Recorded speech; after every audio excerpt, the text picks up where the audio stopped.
Yes, તો last લેક્ચરની અંદર આપણે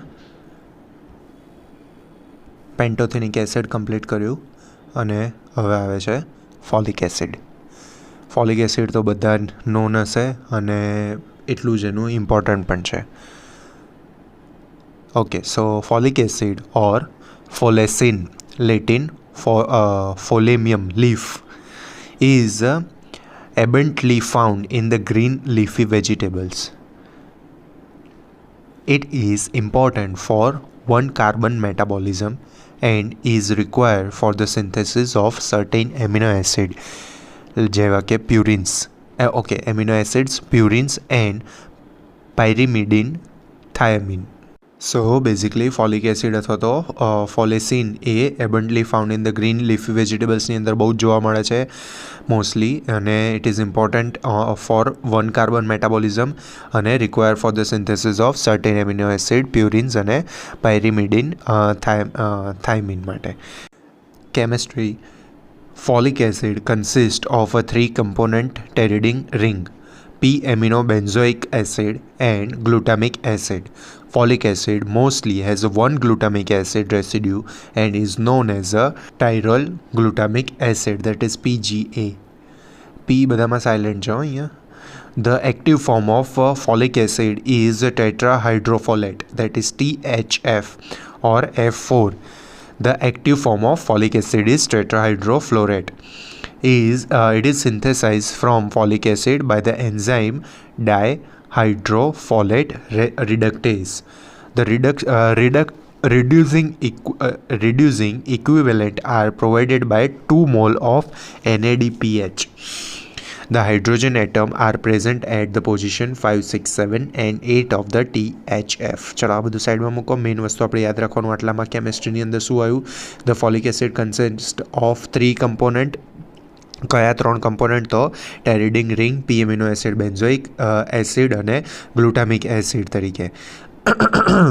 પછી વાત શું આવે છે? એક્ટિવ ફોર્મ એનું કયું છે? તો ટેટ્રાહાઇડ્રોફ્લોરેટ છે, કે જે શેમાંથી સિન્થેસાઇઝ થાય છે? It is synthesize from folic acid by the enzyme dihydrofolate reductase. Okay, complete. પછી આવે છે absorption, transport and storage.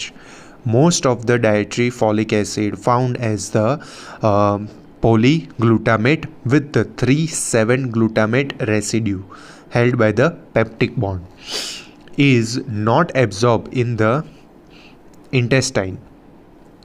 Okay, જે રીતે અવેલેબલ હોય છે એમાંથી ડાયરેક્ટ આપણે ઇન્ટેસ્ટાઇનની અંદર એબ્ઝોર્બ થતું નથી. The most of the dietary folic acid found as polyglutamate with the 3,7-glutamate residue is not absorbed in the intestine. Enzyme folate conjuase એવું વંચાય. Okay, folate conjuase present in the duodenum and jejunum split the glutamate residue. હવે જે આપણે જે જોયું આગળ compound form, એમાંથી glutamate રેસિડ્યુને અલગ પાડે છે. કોણ? તો folate conjuase. Only the monoglutamate of folic acid is absorbed from the intestine. હવે એમની અંદરથી ખાલી મોનોગ્લુટામિક ફોલિક એસિડ જ એબ્ઝોર્બ થાય છે. However, inside the cell, tetrahydrofluorate are found as the polyglutamate. Polyglutamate derivatives એટલે એમાંથી બનીને આવતું હોય, બરાબર, which appears to be biologically most potent. Derivatives એટલે કઈ રીતે કહું? ખાંડ અને ગોળ એ શેરડીના ડેરિવેટિવ્સ કહેવાય. એટલે શેરડીમાંથી બની આવતા હોય એવા, એમાંથી મળી આવતા હોય, બરાબર, એમાંથી બનતા હોય એવી રીતની વાત છે. તો અહીંયા શું કહે છે? However, inside the cell tetrahydrofolates are found as a polyglutamate derivatives. Again, however, inside the cell, tetrahydrofluorate are found as a polyglutamate derivatives which appear to be biologically most potent. As a polyglutamate, folic acid is stored in some extent in the liver. The body can store 10 to 12 milligram of folic acid that will usually last for 2 to 3 months. In the circulation, N5-methyl tetrahydrofluorate is abundantly present. Okay, કંઈ જેટલું difficult છે નહીં. આમાં ઘણી વખત કેવું થાય છે કે આમ કહેવા કશું ના માંગતા હોય પણ વાક્યની રચના એવી બોગસ રીતે કરે, એટલે બોગસ ના કહેવાય બટ એવી રીતે કરેલી હોય કે જેના લીધે આપણને થોડું સમજવું ટફ પડતું હોય, એના કરતાં પણ વધારે યાદ રાખવું ટફ પડતું હોય. સો એના કરતાં તમારે આને આપણી લેંગ્વેજની અંદર સમજીને સિમ્પલ ઇંગ્લિશની અંદર પણ જો મૂકી દો ને તો એમાં કશી જ આ લોકો ધાડ મારતા નથી. ઓકે, તો પછી આવે છે biochemical functions.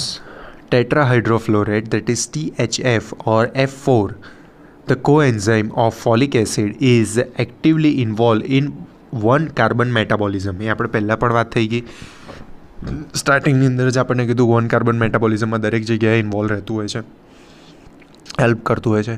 Tetrahydrofluorate, the coenzyme of folic acid, is actively involved in the one carbon metabolism. Tetrahydrofluorate serve as an acceptor or donor of one carbon unit. કાં તો એક એક્સેપ્ટ કરાવશે અથવા એક આપશે, એવા કાર્બન યુનિટ તરીકેનું કામ કરે છે. In variety of reaction ઇન્વોલ્વિંગ amino acid and nucleotide metabolism. Okay, આ પહેલાં જેવું નથી પેન્ટોથેનિક એસિડ જેવું કે બધી મેટાબોલિઝમની અંદર એની જરૂર પડતી હોય છે કોએન્ઝાઇમ એની જેમ. અહીંયા આગળ શું છે મેઇનલી તો એમિનો એસિડ અને ન્યુક્લિયોટાઇડ મેટાબોલિઝમની અંદર એનું ખાસ કામ છે. કઈ રીતે? તો કાર્બન રિસીવર ઓર કાર્બન ડોનર તરીકેનો acceptor, yes. The THF, that is tetrahydrofluorate, serve as an acceptor or donor of one carbon unit in variety of reaction involving amino acid and nucleotide metabolism.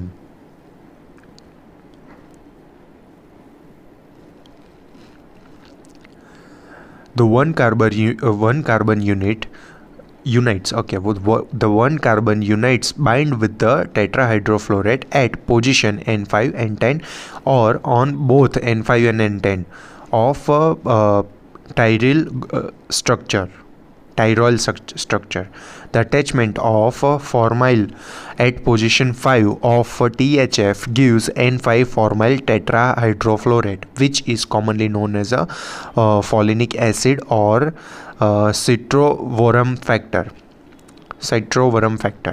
The other commonly found one carbon moieties and their binding of THF is given below. Okay, chemistry આપણે હમણાં નહીં, એટલે આટલું આમાં આ પેરેગ્રાફનું એટલું યાદ રાખવાની જરૂર નથી શોર્ટ નોટની અંદર. ઓકે, નેક્સ્ટ આવે છે yes. Essential function of tetrahydrofluorate is one carbon metabolism as summarized in figure 3.74.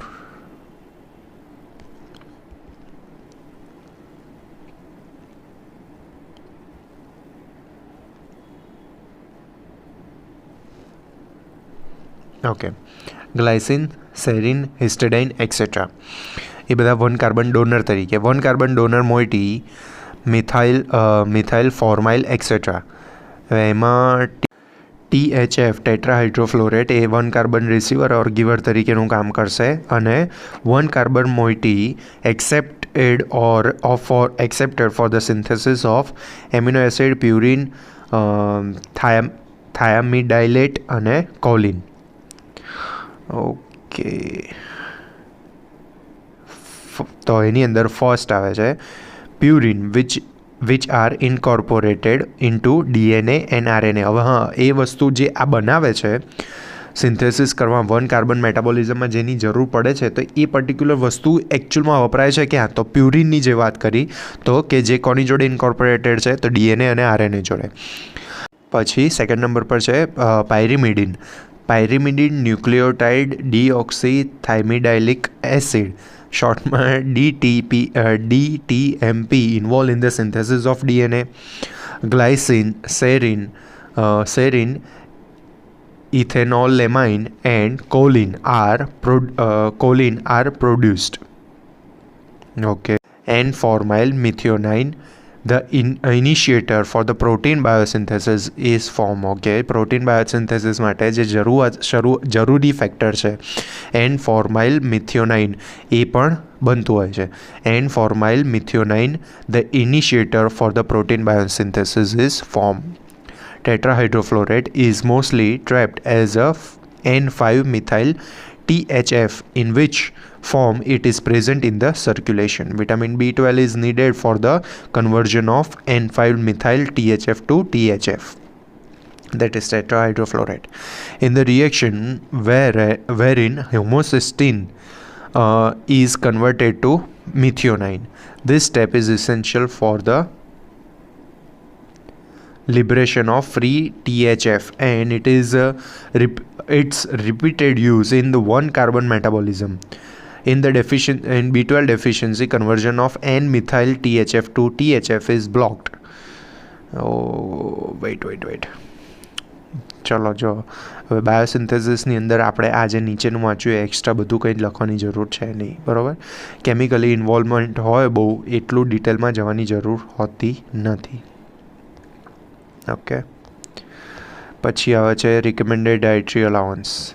So the daily requirement for folic acid is around 200 μg.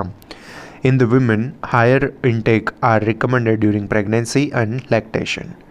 Dietary sources: folic acid is widely distributed in nature. The rich sources are green leafy vegetables, whole grain cereals, liver, kidney, yeast and eggs. Milk is rather a poor source of folic acid. Okay, આ વસ્તુ યાદ રાખવાની હો. Milk is rather poor source of folic acid. દૂધ પીવાથી લોહી બને એવું કોઈ કેમ થયો કહેવાનું ભાઈ એની અંદર આયર્ન નથી આવતું, ઓર ફોલિક એસિડ નથી આવતું હતું. Now comes the deficiency symptoms. Folic acid deficiency is probably most common vitamin deficiency. એટલે આ તો આમ ડગલે ને પગલે આજુબાજુ તમે આ વસ્તુ જોઈ શકો છો એમ કે folic acid deficiency is probably the most common vitamin deficiency observe primarily in the pregnant women in both developed and developing countries. એટલે આમાં એવું કંઈ નથી કે ભાઈ જે વિકસિત દેશો છે ત્યાં આગળ જોવા નથી મળતું ને વિકાસશીલ દેશોની અંદર એ વસ્તુ જોવા મળે છે. બંને જગ્યાએ કોમન છે. પ્રેગ્નન્ટ વુમન હોય એટલે એ લોકોમાં એ વસ્તુ જોવા મળે જ છે. The pregnant woman, lactating women on the oral contraceptive and alcoholic are also susceptible to folate deficiency.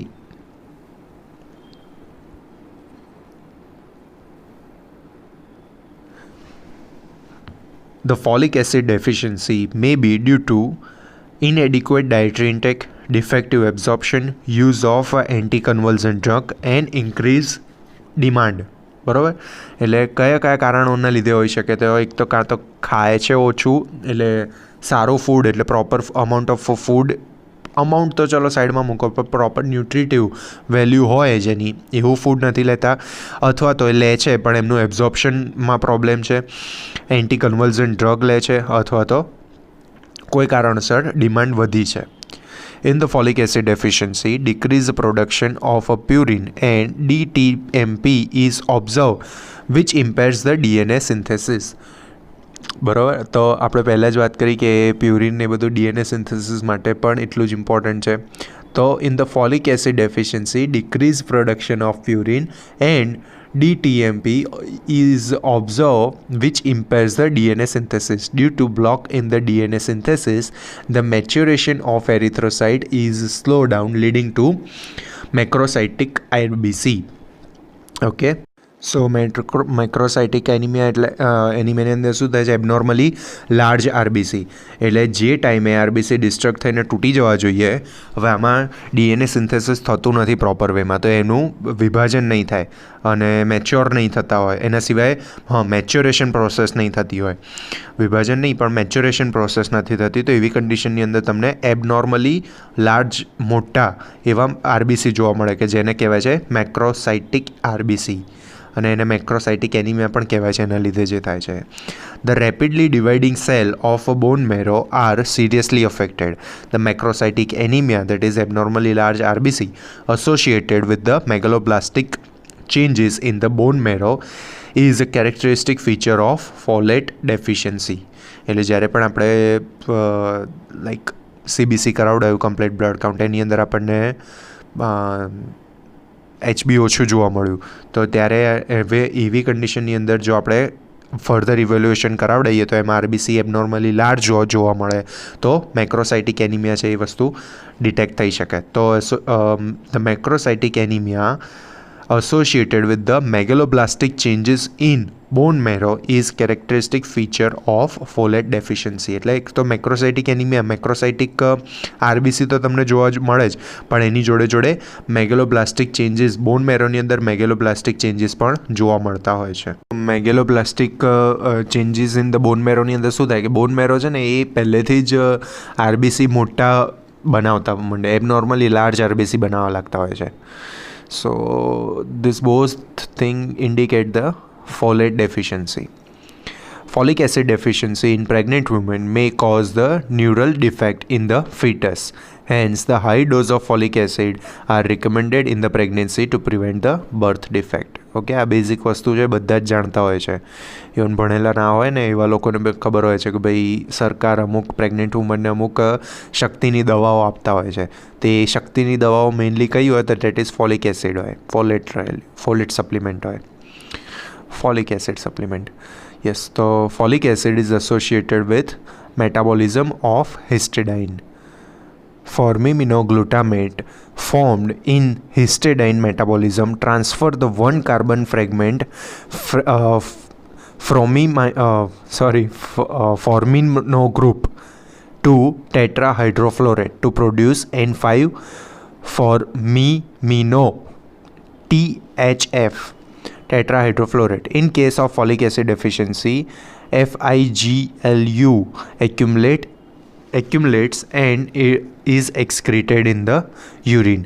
Histidine load test utilizing an excretion of FIGLU in urine is used to assess the folic acid deficiency. તો અહીંયા આપણને basically શું કહે છે કે જો folic acid is associated with the metabolism of histidine.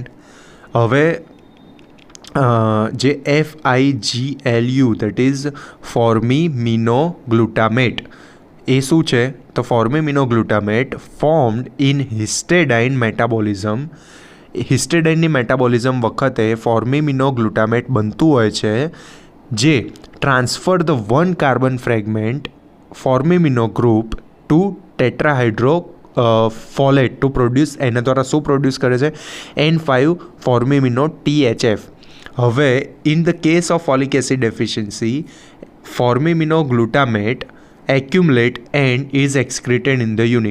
હવે જો FIGLU એ યુઝ થતું હતું કઈ પ્રોસેસની અંદર? હિસ્ટેડાઇન મેટાબોલિઝમની અંદર. જો હિસ્ટેડાઇન મેટાબોલિઝમ કરવા માટે જવાબદાર કોણ હતું? ફોલિક એસિડ હતું. હવે ફોલિક એસિડ નથી તો હિસ્ટેડાઇન મેટાબોલિઝમ નહીં થાય અને શું પડ્યું રહેશે?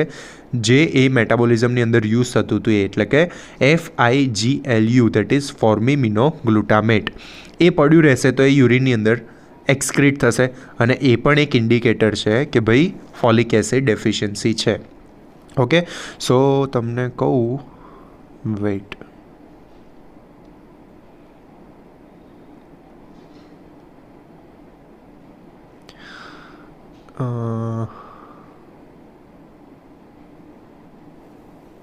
યાદ રાખવા માટે ઓર સમજવા માટે આટલું છે ને કટ કરી દેજો, બરાબર? સમજવા માટેની વાત છે એ વખતે. તો શું કહે છે? Folic acid is associated with metabolism of histidine. હિસ્ટેડાઇનની ફોર્મેશનની મેટાબોલિઝમ વખતે શું યુઝ થતું હોય છે તો FIGLU દેટ ઇઝ ફોર્મિમિનોગ્લુટામેટ. હવે જો આ પ્રોસેસ નથી થતી એટલે કે હિસ્ટેડાઇન મેટાબોલિઝમ નથી થતી કોની ગેરહાજરીના લીધે? ફોલિક એસિડની ગેરહાજરીના લીધે. તો યુઝ શું નથી થતું તો FIGLU દેટ ઇઝ ફોર્મિમિનોગ્લુટામેટ યુઝ નથી થતું. જો યુઝ નથી થતું તો એ એક્યુમ્યુલેટ થાય છે. એક્યુમ્યુલેટ થાય તો ઓબ્વિયસલી બોડીની બહાર કાઢવું પડે. તો કઈ રીતે એક્સક્રીટ થાય છે? તો યુરિન થ્રુ એક્સક્રીટ થાય છે.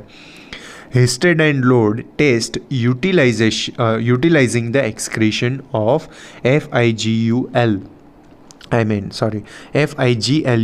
in urine used to assess the folic acid deficiency. Okay, so next આવે છે folic acid and hyperhomocystemia. Elevated plasma level of homocysteine are associated with the increased risk of atherosclerosis. thrombosis, and hypertension. Hyperhomocystemia is mostly due to the functional folate deficiency caused by impairment to form the methyl tetrahydrofluorate by the enzyme methylene tetrahydrofluorate reductase. This result in the failure to convert the homocysteine to methionine. Folic acid supplementation reduce the hyperhomocystemia and thereby risk for the various health complication. Okay, so basically આની અંદર આપણને આમાં પણ આપણે એવું કરીશું, વચ્ચેની અમુક લાઈન કટ કરીશું તો સમજવાનું ઇઝી થઈ જશે. જો એલિવેટેડ પ્લાઝમા લેવલ ઓફ હોમોસિસ્ટીન, જો હોમોસિસ્ટીનનું લેવલ બ્લડની અંદર વધી જાય તો એને શું કહેવાય? હાઇપર હોમોસિસ્ટેમિયા. પાછળ મિયા લાગ્યું એટલે બ્લડની અંદર હોવું, બરાબર?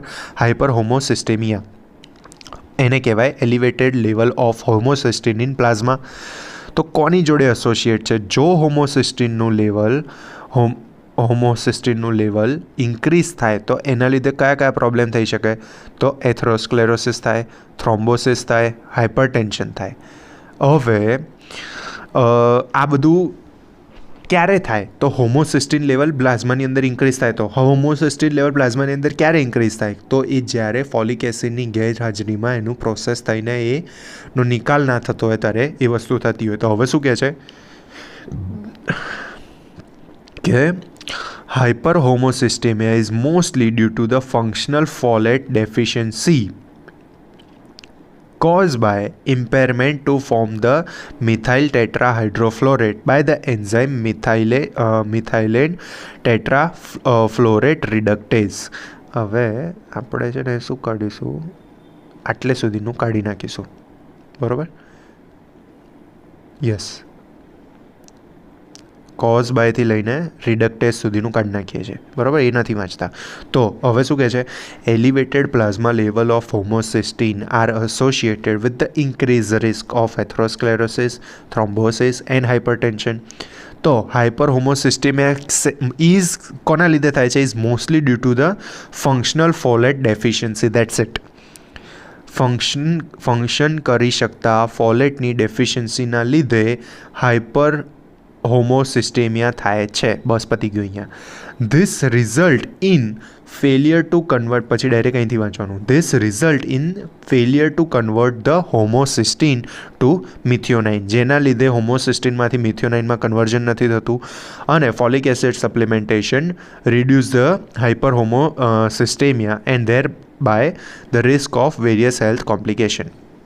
જો આવા માણસોને આપણે ફોલિક એસિડનું સપ્લિમેન્ટેશન આપીએ તો હાઇપર હોમોસિસ્ટેમિયા ક્યોર કરી શકાય અને એ જ રીતે આના કોમ્પ્લિકેશન જે છે એને પણ રોકી શકાય. હવે ફોલિક એસિડ એન્ટાગોનિસ્ટ એમિનોપ્ટેરિન એન્ડ એમેન્થોપ્ટેરિન અને એમેન્થોપ્ટેરિન, also called as a methoxytetraxate, okay, are the structural analogues of folic acid. They competitively inhibit the dihydrofolate reductase and block the formation of THF. Okay, THF નથી બનવા દેતું folic એસિડમાંથી. The biosynthesis of purine, thiamine nucleotide and hence the DNA is impaired. Okay, આપણે જે આગળ ભણી ગયા ને biochemical functions, હવે એટલે વાત એવી છે કે ભાઈ જો ફોલિક એસિડ ના હોય તો એના લીધે એના થતા ફંક્શન્સ બી પણ બધા નહીં જ થાય. સો એના લીધે DNA ઇમ્પેરમેન્ટ થશે, જેના કારણે this result in the blockage of cell proliferation. Aminopterin અને methotrexate are successfully used in the treatment of many cancer including leukemia. બરાબર, જે આના એનાલોગસ છે ફોલિક એસિડના.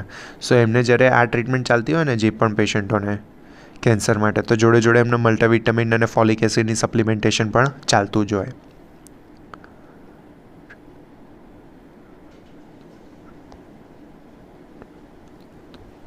હવે આવે છે ટ્રાયમિથોપ્રિમ. a component of a drug Spartan or Septran or Bactrium and pyrimethamine are structurally related to folic acid. They inhibit the dihydrofolate reductase and therefore formation of THF. અને sulfonamides. Sulfonamides as such cannot enter the bacterial cell. However, bacteria can synthesize the folic acid from petridine. PABA and glutamate આપણે ભણી ગયા ઉપર એ પ્રમાણે sulfonamides are structural analogous of PABA. They competitively inhibit the enzyme responsible for incorporation of PABA into pteridine to produce the folic acid. એટલે in short sulphonamide કઈ રીતે folic acid નથી બનવા દેતું એની પ્રોસેસ આપી. પણ આપણને જ્યારે એનાલોગસ પૂછાય ક્યાં ગયા ફોલિક એસિડ એનાલોગસ તો ડાયરેક્ટ એના નામ જ લખવાની વાત આવતી હોય છે. ઓકે,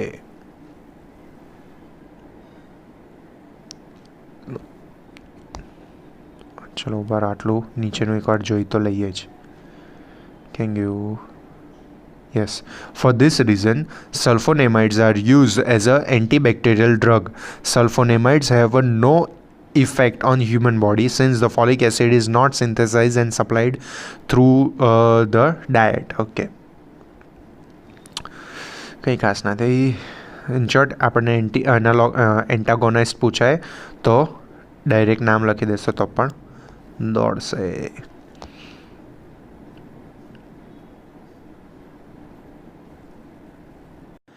ઓકે, સો એના પછી આવે છે કોબાલેમાઇન. કોબાલમાઇન પણ ઓર અથવા તો વિટામિન B12 જે અત્યારે તમને એટલે મોસ્ટલી ઇવન યંગ પેશન્ટની અંદર પણ જોવા મળશે અને એલ્ડર વનની અંદર પણ આ ખાસ જોવા મળશે. અને મેક્સિમમ જાણે ઇન્જેક્શન્સ જો વિટામિન સપ્લિમેન્ટેશનના લેવાતા હોય ને તો that is for the vitamin B12. કોબાલમાઇન કહેવાય. એમાં જ આપણે જો આપણે લાઈક મેડિસિનની ઉપર તમે જોવા જાઓ ને તો મિથાઇલ કોબાલમાઇન હોય અથવા તો સાઇનો કોબાલમાઇન હોય એ રીતે એનું લખેલું હોય. ઓકે, તો એ બંને એટલે મેં વિટામિન B12ની ટેબ્લેટ ઉપર કન્ટેન્ટ વાંચો ને તો ડાયરેક્ટ તમારે B12 નહીં શોધવાનું. એમાં નામ કોબાલમાઇન પણ નથી હોતું. આ બે ટાઈપના હોય છે, cyano cobalamin or methyl cobalamin. Okay, so vitamin B12 is also known as a anti pernicious anaemia vitamin. It is a unique vitamin synthesized by only microorganism and not by animal and plants. It was the last vitamin to be discovered. સૌથી latest આ જ શોધાયું છે અને human નથી produce કરી શકતા કે ના પ્લાન્ટ પ્રોડ્યુસ કરી શકે છે. ખાલી ને ખાલી આપણા આ વિટામિનને કોણ પ્રોડ્યુસ કરે? બેક્ટેરિયા જ પ્રોડ્યુસ કરી શકે છે, micro organism. Chemistry. Vitamin B12 is the only vitamin with the complex structure. The empirical formula of vitamin B12 like a cyanocobalamin is a C63H90N14 O14 PCO. The structure of vitamin B12 consists of the coring ring with a central cobalt atom. The coring ring is almost similar to the tetrapyrrole ring structure found in another propylene compound. Example heme. એટલે કે ferric એમાં જોવા મળતી હતી ક્લોરોફાઇલ the મેગ્નેશિયમના બધું જ કશું જ આપણે હમણાં ધ્યાનમાં રાખવાનું નથી. The corrin ring as a 4 unit just like a propylene. The two of the 4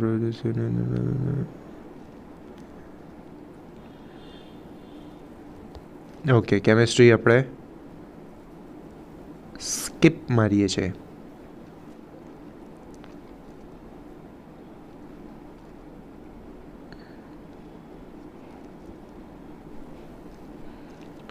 Propionamide are the substitute on the ring. Vitamin B12 has a cobalt atom in the ring state of the 6th cobalt present at the center of the coronary. नहीं यहाँ पर नहीं. Atom is an the substitute group may be one of the following. Cyanide.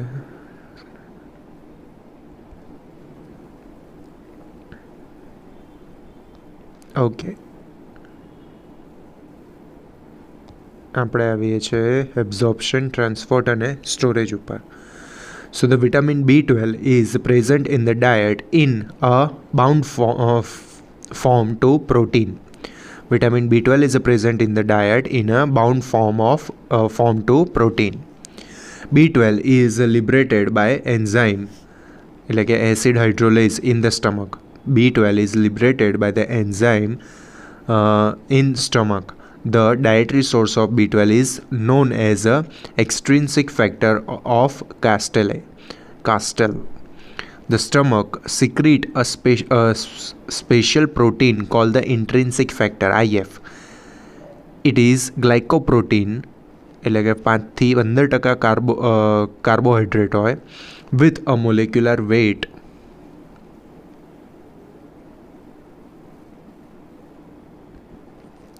around 50,000. Intrinsic factor is a resistance to proteolytic digestive enzymes. Intrinsic factor is a resistant to proteolytic digestive enzyme.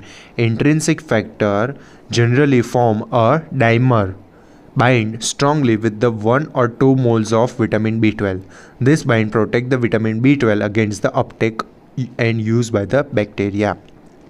Okay, તો અહીંયા આગળ આપણને શું કહે છે? તો B12 is present in the diet in કઈ રીતે પ્રેઝન્ટ હોય છે? Present in the diet in the form to the protein, bound form of the protein. Protein જોડે જોડાયેલું હોય છે.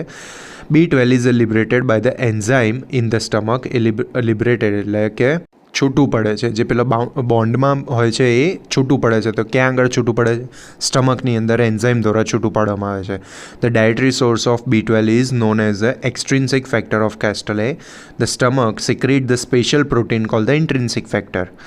It is a glycoprotein. Intrinsic factor શું છે? તો it is a glycoprotein with a molecular weight of 50,000. Around 50,000. હવે intrinsic factor એ શું કરે? તો intrinsic factor is a resistant to proteolytic digestive enzyme. Proteolytic એટલે પ્રોટીનને તોડવાવાળા ડાયજેસ્ટિવ એન્ઝાઇમ સામે એ રેઝિસ્ટન્ટ તરીકેનું કામ કરે છે. Intrinsic factor generally forms a dimer bind strongly with a 1 or 2 mole of the vitamin B12. એટલે એના લીધે this binding protect the vitamin B12 against its uptake and use by the bacteria. એટલા માટે બેક્ટેરિયાને use કરવા દેતું નથી, બચાવી રાખે છે આપણા માટે. The cobalamin intrinsic factor complex travel through the gut. The complex binds to specific receptor on the surface of mucosal cell of ileum. The binding of complex and entry of B12 into the mucosal cell is mediated by the C2+ ion. In the mucosal cell, B12 is converted to methylcobalamin. It is then transported to circulation in the bound form or to protein, namely transcobalamin.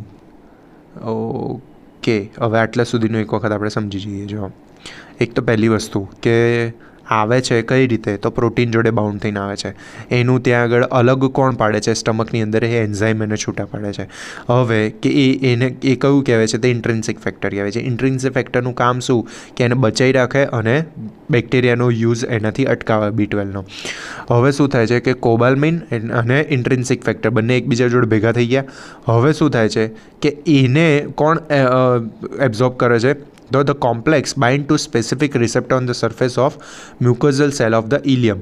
ઇલિયમમાં જાય છે અને આખું complex, કયું complex? તો B12 અને ઇન્ટ્રિન્સિક ફેક્ટરવાળું complex, એટલે કોબાલમિન ઇન્ટ્રિન્સિક ફેક્ટરવાળું complex એ ઇલિયમના મ્યુકોઝલ cell ઉપર જઈને ત્યાં આગળ બાઇન્ડ થાય છે. The binding of complex and entry of B12 into the mucosal cell is mediated by calcium ion. એટલે શું કીધું કે મ્યુકોઝલ સેલ ઉપર ઇલિયમ એટલે આંતરડાના મ્યુકોઝલ સેલ ઉપર જે કોમ્પ્લેક્સને બાઇન્ડ થવું, કયા કોમ્પ્લેક્સને? તો કોબાલમિન ઇન્ટ્રિન્સિક ફેક્ટરવાળા કોમ્પ્લેક્સને. એ કોમ્પ્લેક્સને બાઇન્ડ થવું અને B12ને પોતાની અંદર લેવું, એ બધું જ કામ કઈ રીતે થાય છે? Mediated by the calcium ion.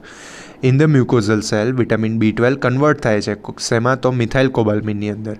It is then transported in to the circulation in a bound form form to protein, namely કઈ રીતે ટ્રાન્સફર થતું હોય છે પ્લાઝમાની અંદર, સર્ક્યુલેશનની અંદર, તો ટ્રાન્સકોબાલ્મિન તરીકે. Methylcobalamin is mostly bound to TC1, એટલે કે ટ્રાન્સકોબાલ્મિન 90% એમાં કન્વર્ટ થઈ જાય છે, અને to lesser degree to TC2, that is 10%. It is believed that TC1 act as a repository of B12, while TC2 mediate the tissue uptake of B12. Okay.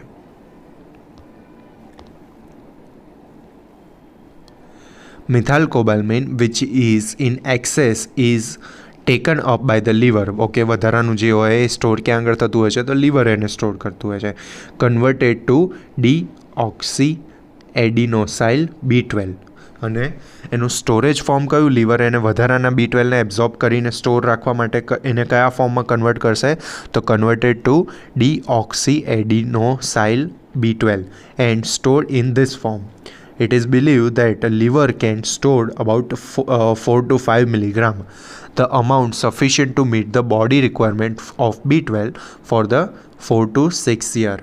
એટલું બધું storage કરી રાખી શકે છે આપણું લીવર કે 4 થી 6 વર્ષ સુધી એ યુઝ કરી શકાય, બરાબર. પણ એના માટે હવે આપણે ઇન્જેક્શન લેતા હોઈએ છીએ, તો ઇન્જેક્શન લીધા પછી બી ઘણા લોકોને એવું હોય છે કે દર વર્ષે ઇન્જેક્શન લેવું પડે. તો કેમ, તો એની અંદર એવી પણ પ્રોબ્લેમ હોઈ શકે કે એ જે મિથાઇલકોબાલ્મિન છે એ સર્ક્યુલેશનમાંથી લીવરમાં જઈને એ કન્વર્ટ થતું જ નથી સ્ટોરેજ ફોર્મમાં. જો સ્ટોરેજ ફોર્મમાં કન્વર્ટ ના થાય તો લીવરમાં રહી નહીં શકે અને બધું જ એક્સક્રીટ થઈ જશે. Okay, so that food B a problem. Okay, હવે બાયોકેમિકલ ફંક્શન છે પણ એ આપણે નેક્સ્ટ લેક્ચરની અંદર કન્ટિન્યુ કરીશું. ઓકે, સો અત્યારે આટલે સુધી રાખીએ છીએ. કંઈ ક્વેશ્ચન, કંઈ query, please write me in the comment section below. Till then, good by.